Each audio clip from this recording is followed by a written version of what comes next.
26 जनवरी को लाल किले पर तिरंगे का अपमान हुआ, उससे हमारे प्रधानमंत्री बहुत दुखी हो गए, पूरा देश दुखी हो गया। लेकिन लाल किले पर तिरंगे का अपमान करने वाला जो कोई दीप सिद्धू है, वो कौन है, किसका आदमी है, उस बारे में तो आप नहीं बताते।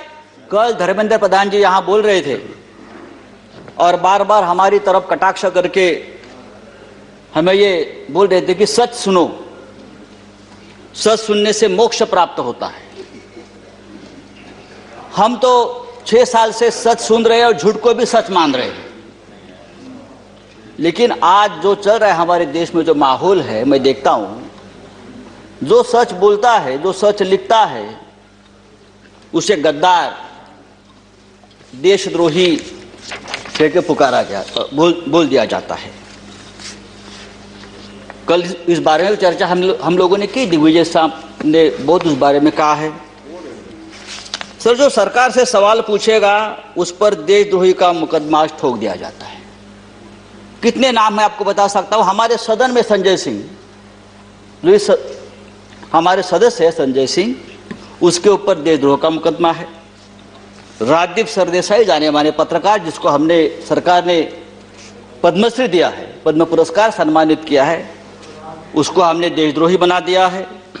शशि थरूर, जो यूनाइटेड नेशन में हमारे देश के प्रतिनिधि थे, एमपी है, कैबिनेट में थे, उसको भी देशद्रोही का उसके ऊपर मुकदमा ठोक दिया है। जो सिंघू बॉर्डर पर रिपोर्टिंग करने वाले मंजीत सिंह, धर्मेंद्र सिंह और भी ऐसे बहुत से पत्रकार हैं या लेखक है, उसको हमने इस कानून के तहत, देशद्रोह के कानून के खिलाफ मुकदमा ठोक दिया है। मुझे लगता है कि हमारे कानून के किताब में से सब आईपीसी धाराएं खत्म कर दी और सब देशद्रोही की धारा एक वही रख दी है। डोमेस्टिक वायलेंस हो तो भी देशद्रोह का मुकदमा आप ठोक देंगे।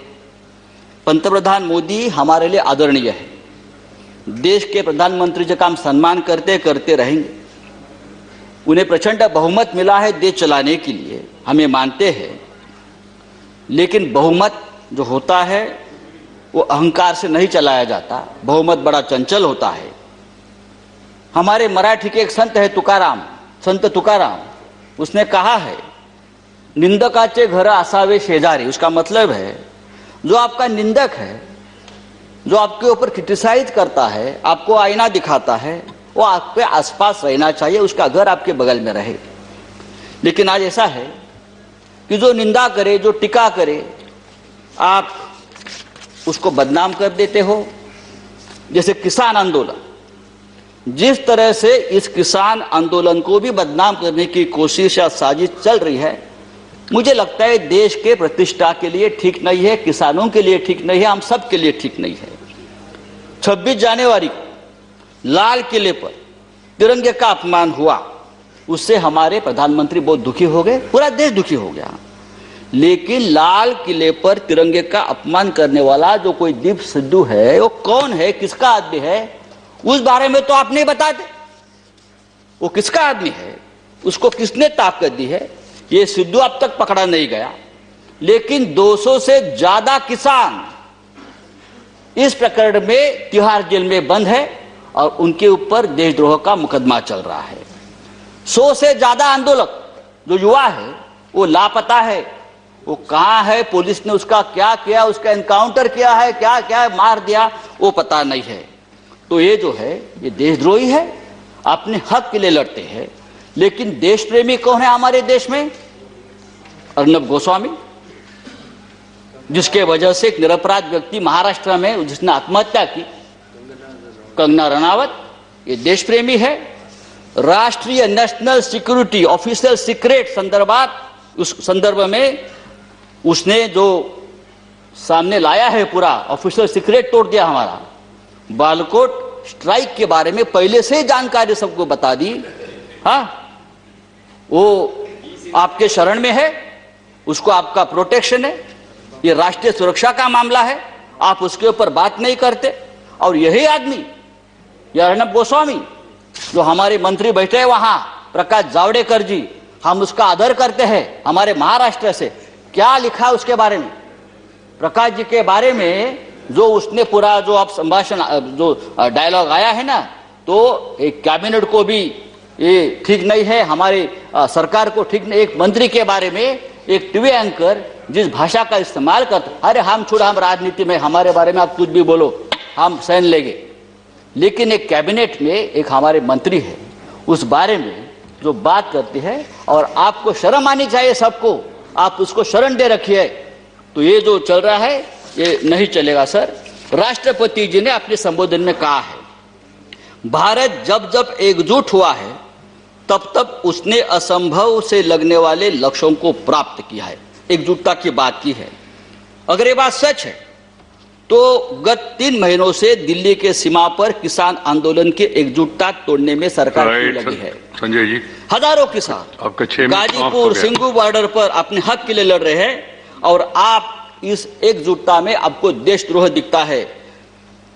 प्लीज चेयरमैन सर, ये पंजाब, हरियाणा और पश्चिमी यूपी का किसान पूरे देश के किसानों की लड़ाई लड़ रहा है। वो सिर्फ 3 राज्यों की लड़ाई नहीं है, और पूरा देश उनके साथ है, तो उनको देशद्रोह कहना ठीक नहीं। ये पंजाब का किसान, हमारा सिख भाई, जब मुगलों से लड़ा तो हम उसे योद्धा कहते थे, जब अंग्रेजों से लड़ा तो हम उसे देशभक्त कहते थे। कोरोना वायरस में लंगर बांट रहा था तो देश प्रेमी था, लेकिन आज वो अपने हक के लिए लड़ता है तो वो खलिस्तानी हो गया, वो देशद्रोही हो गया। ये कौन सा अन्याय है? आप उसको रोकने के लिए बॉर्डर पर किले ठोकते हो, वो बड़े बड़े बैरिकेड्स करते हो। ये बैरिकेड्स, ये किले का जाल अगर आप लड़ाक के बॉर्डर पर करते तो चीन की संजय जी किलोमीटर अंदर नहीं आती। मैं आपको बताना चाहता हूं सर, ये ठीक नहीं है। लेकिन ये आंदोलन जब तक जिंदा है तब तक हिंदुस्तान जिंदाबाद रहेगा। ये आंदोलन ही हमारी ताकत है, ये देश की ताकत है। Thank you very much. 3 कृषि कानून, श्री रामदास अठवाले, श्री रामदास अठवाले, ये 3 कृषि कानून के बारे में नहीं, मैं क्या करूं? आप बाकी राइट, राइट, अगर प्रधानमंत्री उसमें सीधी बात करते हैं तो उसमें कुछ ना कुछ निकल जाएगा इस देश। ठीक है, थैंक यू संजय जी। श्री रामदास अठवाले तो हमको बुलाया, वो नहीं है तो फिर आप आगे मौका नहीं मिलेगा। श्री देखो, हमारा टाइम भी बड़ा हुआ है, ये तो ये तरीका है।